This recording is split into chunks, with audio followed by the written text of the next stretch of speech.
You said that lockdown for you was kind of a bittersweet time for you. Yeah, big time.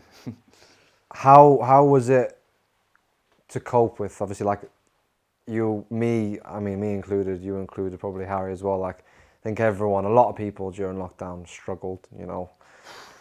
It was hard for millions of people, literally Yeah, millions of people. And I'm guessing was getting your head down with production, was that kind of your escape from reality?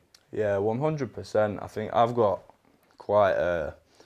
My mind's always at like 100 miles an hour, and I'm always thinking about something, whether it's what's the next thing I'm gonna do, and it's always in the big scheme as well. Like I am a warrior, and I'll always be sitting planning something out or whatever. So for me, when I sit down and make music, it's it quietens my mind, and I can just sit, lock into that, and relax a bit. Then, do you know what I mean? And for me, at a time when all you had to do really was think, because you couldn't go out, you couldn't see your friends. You know that your life was just within your home really, and that's if you were furloughed. I mean, I'd say that I was lucky in the fact that I still got to go to work, because you still get to go out and get like face-to-face interactions with people. And I know you've got your family, and if you live with friends, that's cool. But if you're trapped in the same room with anyone, it doesn't matter who it is, It's going to get to you. it's 100% going to drive you up the wall, man. Especially like I like my own space and stuff. So if I'm in a house with, like I was with my mum and my brother, and it was just like, God, I need to get out. So going to work was actually like a treat almost. So, but lockdown was tough, like you say, on everybody, man, and especially for people who are maybe like me and their mind's always ticking and always doing something. It's tough. Had you been getting feelings of anxiousness and kind of, I can imagine you say you put a lot of pressure on yourself. Were you kind of almost getting to a point where you put too much pressure on yourself that it was getting kind of overworked? And then obviously, I mean, we can talk about, the Yeah. drug culture that we're all in, but like, was COVID like the kind of tipping point that came just at the wrong time almost? Wrong and right time. Yeah, like I say, it was a bittersweet thing. Like it had its ups, but it had its downs. But I'd say I didn't feel the downs of lockdown until after, funnily enough. Like when we were all locked in, I'd say I neglected what I was eating. I wasn't eating right. I was probably drinking too much in the house. I wasn't exercising. Like I would just, in a way, I was maybe too locked into music, but that whole side then crept up on me, and I didn't realise until the point when we were just coming out of lockdown and we were allowed to go and hang about in groups of six or whatever it was at friends' houses and stuff. And I went to Borner's, and I had my first panic attack, and that was an absolute mazza. That was the start of a very bad year and a half. Crazy. Yeah, What triggered it, if you don't mind me tough. asking? It was drink and drugs.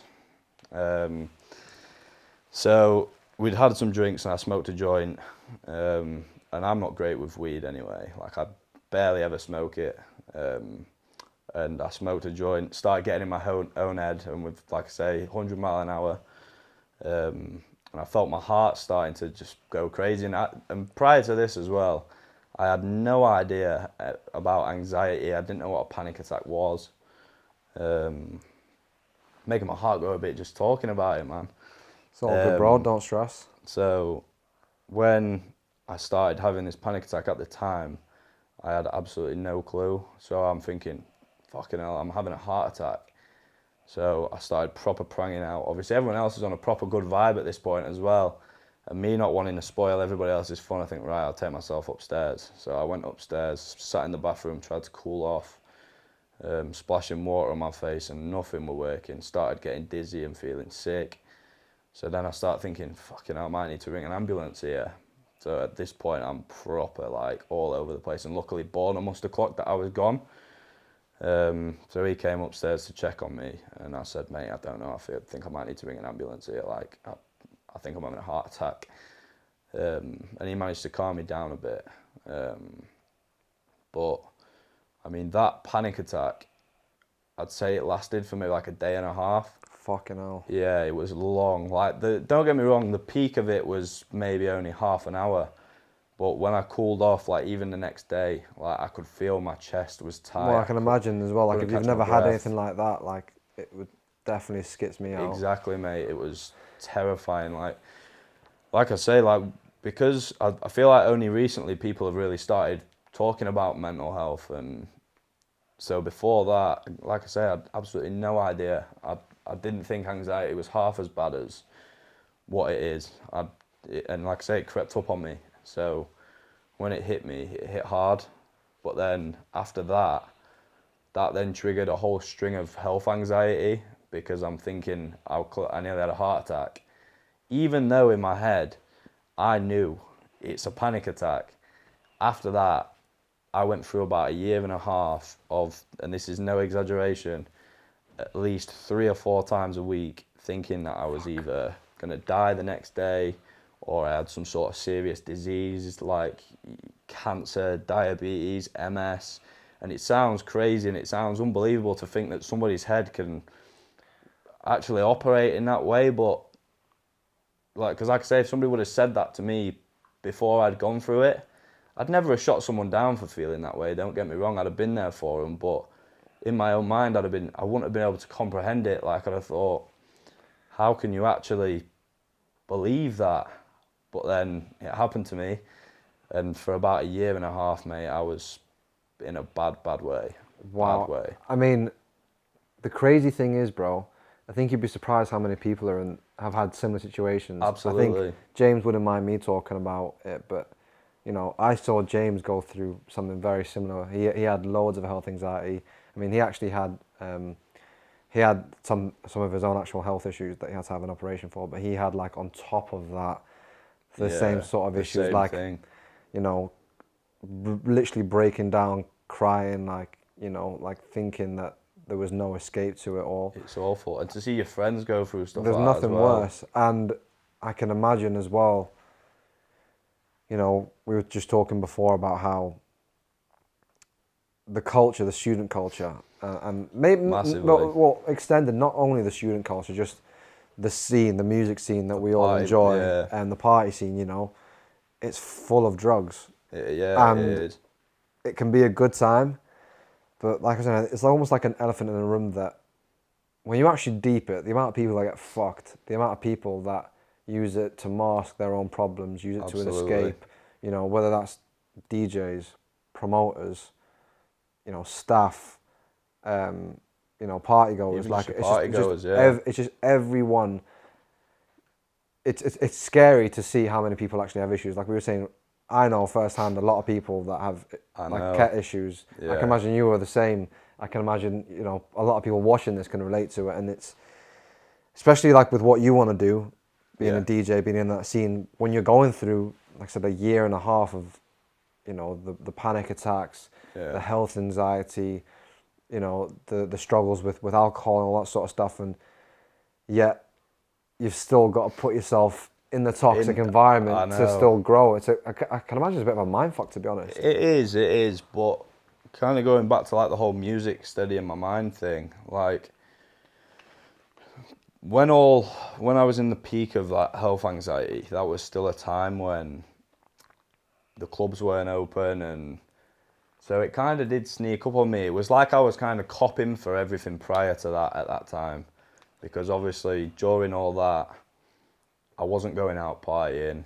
I mean, don't get me wrong, going to friends' houses every now and again and having a little frisk or whatever, but Not the same. for the most part, I was pretty steady. Like I say, I was drinking quite a lot. Not to the point, I wouldn't call it, I wasn't drink dependent, but just because I had more free time, I was chucking a few beers back and stuff like that. So, but again, even through that whole stint, when I was sat making music, it took my mind away from everything else, and it was just about the music at that point. But like you said, with the whole like drug problem thing, and I think a lot of the people that have the problems don't even know that they've got the problems.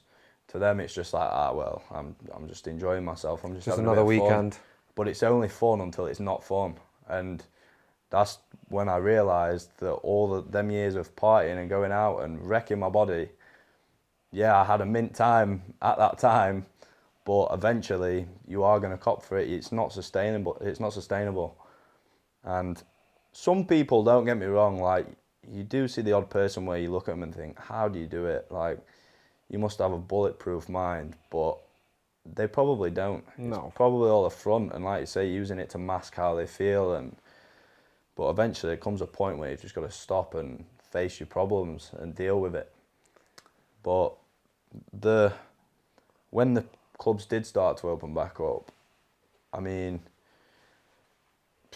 I was put back in the toxic situation, but I have mellowed out a lot in the past couple of years compared to what I was at before.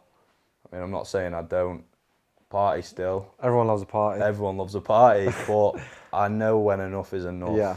And I think that's key, because everything is, well, not everything, but things are okay in moderation. But like too much of anything and you're going to hit a wall at some point.